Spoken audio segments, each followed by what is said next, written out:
And good morning, Washington, D.C., my beautiful America, my shining city on a hill. I'm Eden Gordon Hill, and welcome to the All-American Book Club.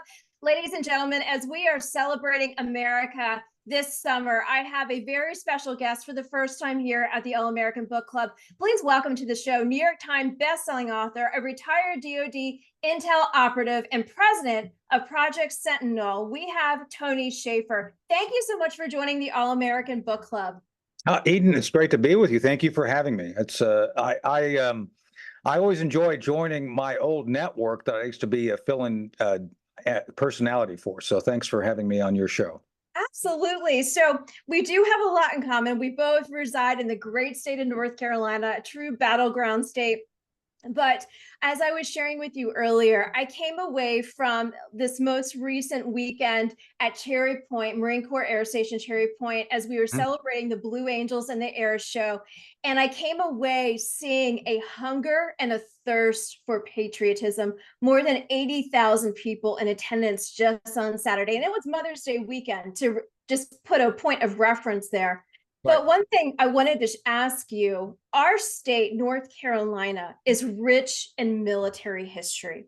We have all of the bases. We have Fort Bragg. I'm not going to say Fort Liberty. We have Fort Bragg. We have the Air Station. We have Camp Lejeune Marine Corps. We have F-35s now housed at Cherry Point. We have New River Air Station. We have the Coast Guard. We have Seymour Johnson Air Force Base. So I'm going to stop talking, and I want you to share just the power that you have seen being here in North Carolina and the rich military history that we have to offer this great nation.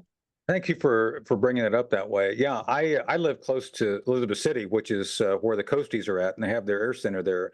And it's amazing. And this state is huge. People don't understand. It's like, this is a huge state. You go driving east to west. It's like, oh, you're on like days. It's like, and I think the military and the federal government has taken full advantage of both the geography. I mean, we're talking about everything from mountains to plains to the ocean, and the people here are amazing. I live in the smallest county in the state, Chowan County. I'm actually running for county commissioner, just saying, so we'll see how that goes. And I found the communities here very welcoming, and dare I say the word you said, patriotic. I got to be honest, both sides of the political aisle down here just ain't digging what Joe Biden's serving. I get it a lot from both sides when I go talk to folks, and the military is no different.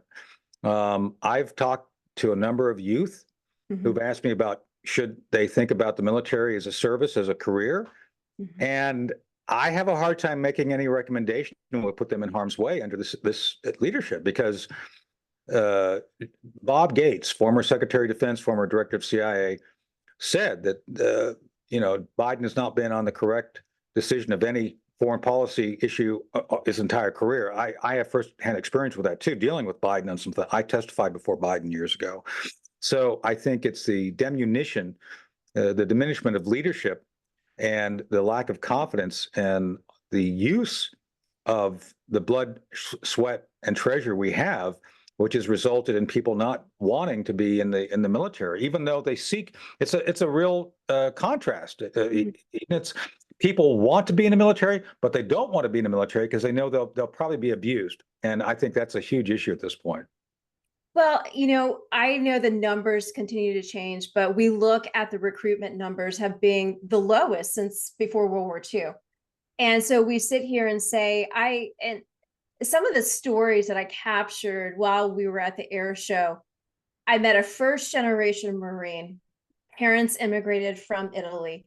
I met two second and third generation pilots for Seymour Johnson, who were military brats and so excited to serve and be up in the air in those F-15s. And I sit there and say, patriotism, like we said, there's still that hunger and thirst, and we're seeing that those differences. So do you think come 2024 election cycle, do you think we would see an uptick in the recruitment if we get President Trump back in?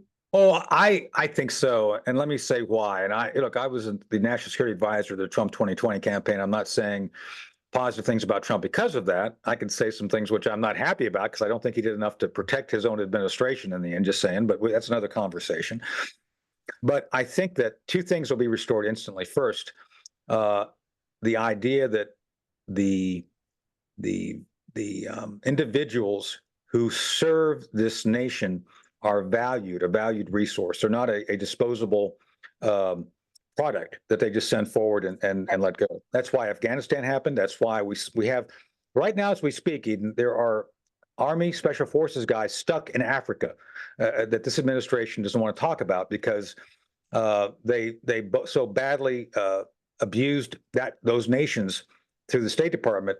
We lost all access, and now we have people trapped there. They don't want to talk about that, and so I think the credibility would be instantly restored across the board. And then by that instant credibility, I think people will be willing to then look at the self-sacrifice necessary to be a member of the military. I think it'll be instantly better. Will we back full strength in a year? No, it'll take time to people get to build the confidence back. But I think the problem is this right now. The people who are most willing to serve, those who you showed up at the event you're talking about, are also the least willing to accept woke issues. And most of us do accept people who want to serve, but I'm sorry, who you sleep with, I don't care. I've never cared. I knew who gays and lesbians were when I was in the 80s. Nobody cared. Right. It's a completely different animal when you bring in transgender people who literally, they come in, they have mental issues. And oh, by the way, as a recruitment incentive, if you join now, you can join and become a girl if you're a guy or a guy if you're a girl. You can't deploy. You're not actually a member of the military that will stand side by side with your fellow men and women and go into combat because you can't. Right. So it's that divisiveness that I think is that all will stop. At least it'll stop if I or others I know are put in charge of the things that are important to restore the faith and confidence in our military. Well, let's talk about the COVID shot, the vaccination that was forced. So 2 years ago, when I was running for state house for Carteret County from North Carolina, I remember meeting with members of our military. There were Marines from our area, and they were fighting the shot. They were fighting from a faith perspective. And I remember the sitting congressman at the time was sitting down to meet with them, but they were banging their heads against the wall. And now, fast forward, we see members of the military who are having these weird health issues because they were forced to take the shot. What are your thoughts on that? Obviously, that happened, during the administration we served in, and now we're seeing the repercussions of it. So what do we say to those sons and daughters that want to go sign up and say, I want to serve, hoping for a new administration, but I don't want to have to take the shot? Yeah, well, don't take the shot. I refused when I deployed to Afghanistan in 2003 to take anthrax because there's no anthrax. Why would I take anything I don't need? Yes. And they were trying to force individuals who members of the military, the most healthy segment of society. And yet, and they basically had very few issues, even those who got COVID, because you have great immune systems. Absolutely. And the big cover up right now is members of the military coming forward to complain about myocarditis and other health issues, and it's being suppressed by the chain of command. For every one that gets acknowledged, there are 6 or 7 being denied. This is a huge crisis. No, by the way, we're still going to pay the price for it. When these people retire, go to the VA, we're still going to pay for it. Right. The idea here is that Lloyd Austin, as a matter of policy, and I know Lloyd Austin, he was in my book, Operation Dark Heart. I worked for him when he was a brigadier general. For the record, he was a knucklehead then. He's a knucklehead now. Because thanks for confirming that. I'm sorry. I have nothing to lose by speaking what I believe to be the observable factual truth. In his role as Secretary of Defense, he has gone about directing people using illegal orders to tell them to take an experimental drug. Then that experimental drug causes all sorts of grievous harm, to include impacting on readiness across the board, especially in aviation, where pilots are being affected by this. And then he's confronted on his bad decision in Congress. He won't offer an apology for his mistake, and he won't bring back people in who left the service legitimately because they didn't want to take the shot because, geez, they were right, he was wrong. And the DoD will never own up, especially under this SecDef, because they have no conscience. They have no ability to accept the reality of what it is. Everything is political, and this is a political hot potato that no one wants to address because people were injured, and they're going to be injured. And it's something that I'd like to believe legitimate, well-meaning leaders will look at and say, never again. So I'm So sorry, this is a hot button issue for me. I just, no, I'm glad you brought it up because we could talk all day about that. And let me go to another segment, the veteran, our veterans. And I don't know what your experiences have been. I've not heard you really talk to the veteran segment on your Newsmax contribute on your shows, but I haven't been asked to comment on it, but I'm happy to talk about it. so I will tell you personally. So my husband, a veteran, I will go into the museums and sit and talk to our veterans. I will go in to the veteran service centers to make sure paperwork is done for my husband and our family. And I had the worst experience. We were in there for 8 hours one day with veterans sitting around us with oxygen tanks on, waiting, and they were still after us. And that was still at 7 p.m. on a night the office should have closed. And my issue is this is what we are doing to our veterans. If it's happening in that little cluster of Carteret County, why is it happening everywhere else? And the thing is, every time I go in and talk, I'll be honest, my audience knows this. I've been kicked out of the VA a couple times because I get in the doctor's faces and I tell them, this is what's going to happen for my husband. You are not, I am my husband's advocate. This is not how this is going to roll. Stop asking about the COVID shot. Stop asking about every other shot. I know what's best for him. And so I go through things, but at the end of the day, it's them just checking this box and wanting to be able to see a new administration with a top tier healthcare for our veterans. Because right now they don't have it. No, they don't. And they don't know that they can access members of Congress. They don't know that they can access elected officials. And the spouses, if they don't have connections like you and I do, they're sunk. It's tough. That's my biggest issue with what is happening right now. We have Vietnam veterans that are struggling with all of the different health issues. And then what the heck? Veterans Day last year, oh, Biden is what I call him. And he said, oh, all the World War II veterans, you get free health care. Okay, how many are still alive? Less than 1%, perhaps? So it's all virtue signaling. No, that's my rant.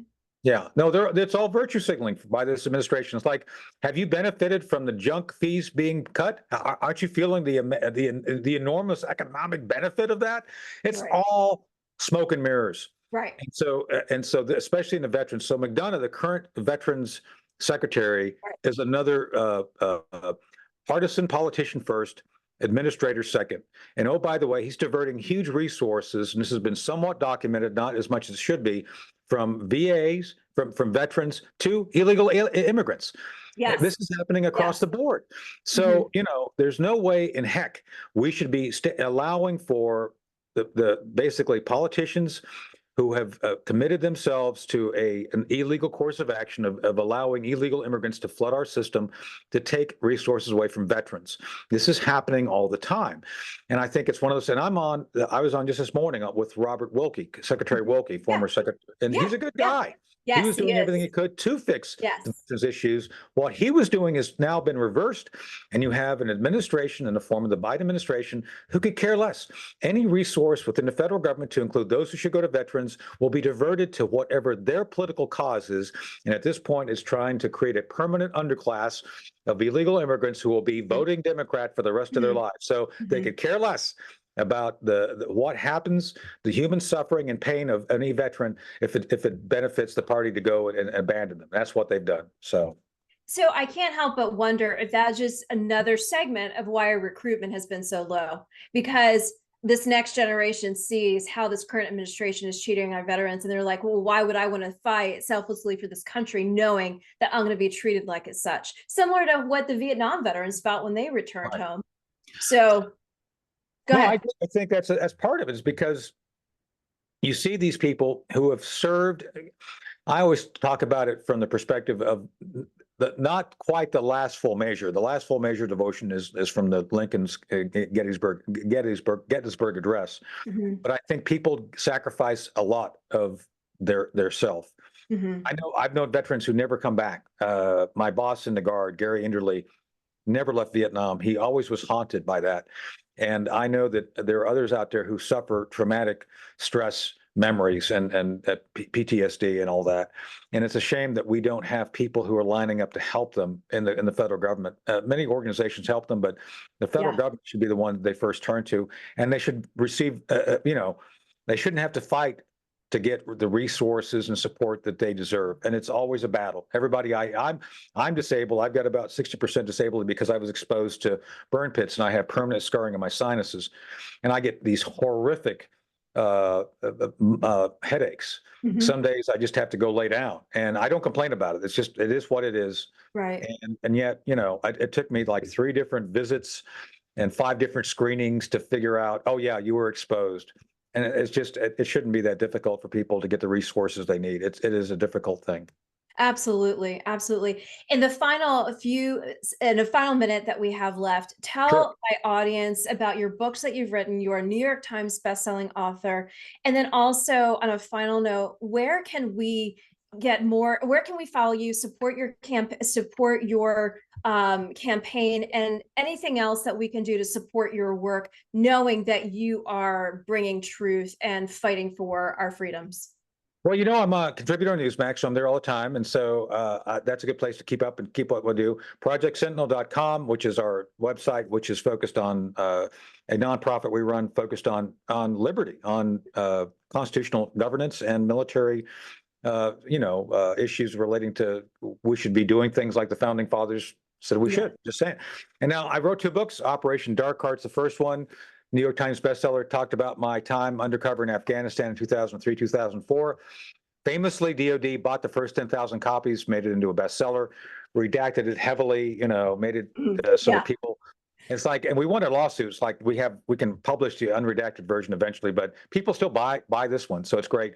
Talks about a lot of issues. Like I mentioned, I worked for a guy named Lloyd Austin when he was a brigadier general, just saying.